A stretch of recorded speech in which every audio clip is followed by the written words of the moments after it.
thou come no more, never, never, never. In life, if you pay attention, there's a pattern that keeps showing up. In books, films, in TV, everywhere. Wisdom and enlightenment often come from having your comforts stripped away. And most meaningful lessons tend to reveal themselves when you're left with nothing, or when everything you thought you had is taken from you. So, I recently watched NT Live's 2018 production of King Lear, and I enjoyed it. I gave it a 3.5 out of 5, and of course, I have notes. Because of my admiration for an actor, I found myself diving into things I used to find overwhelming. Classic books along with their audiobooks, and now Shakespearean plays. I didn't think I had the courage or patience for them before, so I honestly am just glad that this phase had led me somewhere more intellectually fulfilling. For this entry, King Lear was originally something I planned to read. But as Crash Course puts it, Shakespeare is meant to be performed. So, I'm just following the curriculum. And it helps that this said actor is part of this production. And now, on to business. King Lear is widely considered one of the greatest tragedies ever written by William Shakespeare. This version is the 2018 NT Live broadcast of the Chichester Festival Theatre production, staged at the Duke of York's Theatre. It's directed by Jonathan Munby, and I watched it on National Theatre at home. It stars Sir Ian McKellen as King Lear, a role he's played over 400 times throughout his career. The play begins with Gloucester and Kent discussing Lear's plan to divide his kingdom. Lear decides to abdicate and split his land among his 3 daughters, based on how well they declare their love for him. Goneril and Regan flatter him. Cordelia refuses to exaggerate, saying she loves him only as she should. Enraged, Lear banishes Cordelia and divides her share between her sisters. At the same time, Edmund, Gloucester's illegitimate son, plots against his brother Edgar. Through deception, he convinces their father that Edgar is a traitor. Edgar is forced to flee and disguises himself as a mad beggar named Tom.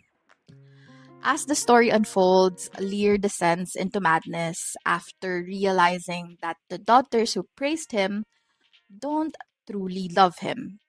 Gloucester, in a much harsher physical way, also learns the truth that Edgar was innocent all along.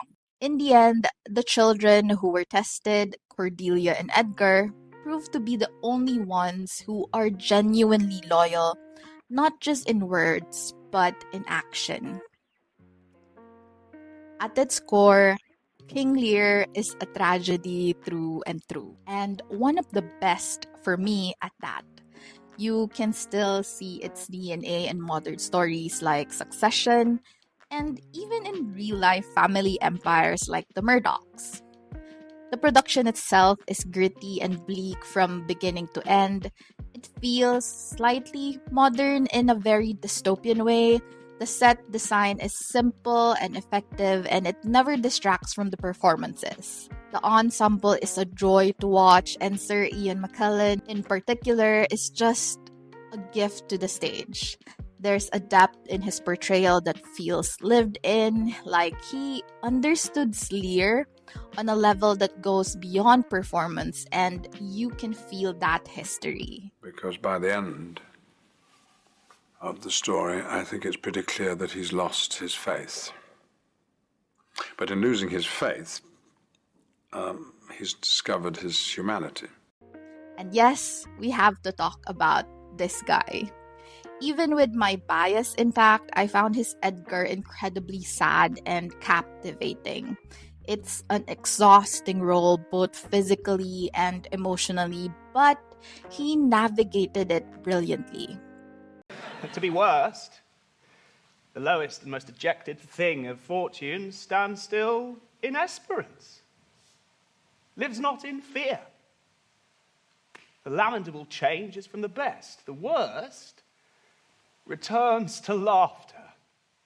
Welcome, then, thou unsubstantial air that I embrace. Some scenes are quite graphic. I found myself wanting to look away at times. The dialogue is still very Shakespearean, which can feel overwhelming if you're not used to it. But if you approach it with curiosity and maybe a bit of patience, it becomes easier to follow. Also, it's a 3-hour play, and that's definitely something you need to prepare for. For me, King Lear is a reflection of life. Time reveals everything, and because of that, you need to develop a strong sense of discernment. Flattery can feel good in the moment, but being able to see through it matters more in the long run. And love, real, genuine love, isn't proven through words. It's shown through consistent action along with loyalty and presence, which is rare. One that has been tragically scarce even from the beginning of time till this day. I really enjoyed this play since it was my first time seeing Shakespeare. I was surprised by how straightforward and in your face it was. It does a great job of showing the dark side of power and greed and showing love. Like I said, it's on the longer side, but it's definitely a journey worth taking. I originally planned to release this alongside NT Live's Romeo and Juliet, but somewhere in the process, I felt the need to reset.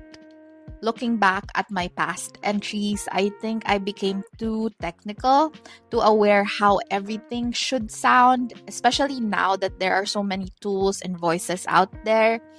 It started to feel less like me.